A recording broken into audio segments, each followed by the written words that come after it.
Terus gimana nih kalau menurut Hermanto, keadaan buah orang miskin masih tetap banyak di pedesaan itu, apakah kebijakan pemerintah selama ini sudah mempunyai the long vision? Ada nggak tuh? Ya nampaknya masih jangka pendek ya kalau yang saya lihat itu ya. Sekarang begini ya, kita lihat data menunjukkan memang kemiskinan di rural di Indonesia ini 63%. Ini masalah besar kita. Nah sekarang mari kita ngomong apa sih penyebab kemiskinan itu kan? Itu dulu. Sebab ini tanpa kita tahu the root of the problem, sulit kita memberikan obatnya. Akar masalah lah itu. Ya akar masalah. Jadi menurut saya, dan di mana-mana saya udah baca macam-macam itu kajian, itu adalah masalah access to resources. Iya kan? Apa sih? Bagaimana petani kita bisa sejahtera tanda kutip lah. Sejahtera bagi saya itu dia bisa nyekolahkan anaknya sampai lulus SMA. Nah, dia bisa punya sepeda motor dan rumah. Itu saja bagi saya, bagi orang lain itu relatif ya. Nah, jadi dengan sensus BPS menunjukkan 2003 55,11% petani kita gurem. Gurem artinya di bawah setengah hektar. Ini kepala saya udah hampir botak ngitung-ngitung, pasti di bawah UMR. Jadi akses terhadap land tidak ada. Ya kan? Dulu kan ada berita bahwa 8,15 juta hektar akan diredistribusi kepada petani kecil dan usaha agribisnis skala kecil. Tapi itu belum pernah kita dengar realisasi ya. Tapi Joyo udah siap itu waktu saya mudah-mudahan. Nah ini kalau itu udah siap, tinggal itu masalah technical. Enggak, ini political decision. Ya. Bukan technical lagi, ini masih ada political decision untuk land reform ini. Ya, berarti tinggal action di lapangan kan, membaginya sudah. Ya, itu good news ya. Tetapi sampai sekarang itu ya kalau sudah politiknya begitu udah bagus. Nah itu satu. Nomor dua itu kapital. Bagaimana kita tanpa kapital masuk desa bagaimana? Bagaimana orang bisa membeli input saja sulitnya bukan main kan? Tapi kalau data yang ada dekapitalisasi yang terjadi katanya. Itulah yang bank-bank ini tempat kalian kerja ini bank-bank itu tarik keluar tuh di sana. Itulah jadi kapital moving out of rural. Jadi itu karena ya kritik kita lah bersama ini. Jadi di mana berpihak pemerintah? Mestinya kalian ributlah sama bank-bank itu. Banking system kita terlalu centralized. Nah, padahal sistem pemerintahan kita sudah decentralized kan.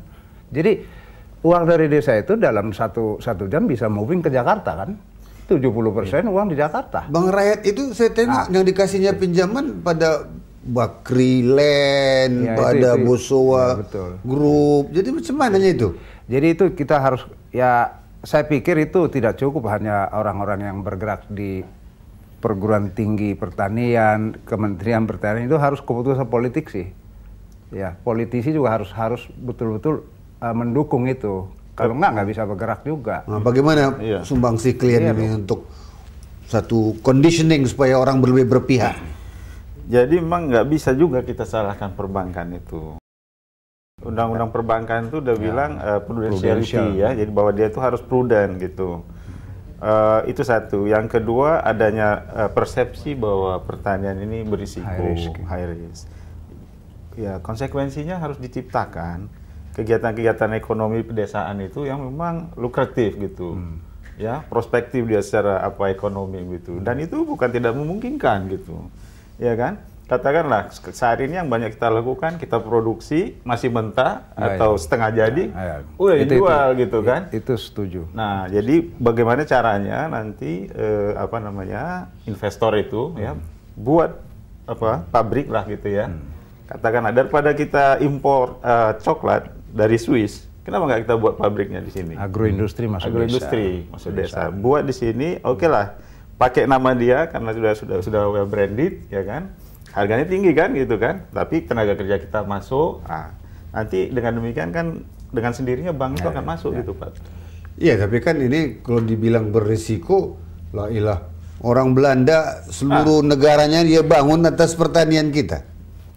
Jadi dari mana pula itu bersih? Paling menguntungkan itu dulu itu kan. Betul. Persepsi sebenarnya. Persepsi aja. Persepsi risk. Nah tapi itulah mestinya perguruan tinggi dan departemen ini right. di sini meluruskan persepsi, sini berpihak. Kalau kami Pak Dilon, jadi nomor satu itu sebetulnya untuk yang tadi masalah akses kepada pembiayaan itu, mau tidak mau kita perlukan satu bank pertanian.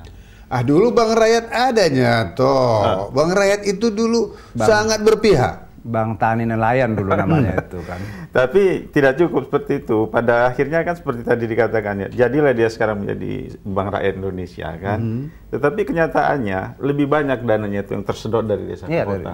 Jadi ya yang dia ambil ataupun dibandingkan dengan yang dia suntikan dalam bentuk kredit ya itu lebih besar dia ngambil. Ya sekarang itu kan di undang-undang. Jadi mestinya ini mungkin Anda-anda yang muda-muda ini bersemangat fight ke DPR supaya undang-undangnya kalau soal BRI ini lebih banyak rakyatnya lah daripada banknya gitu.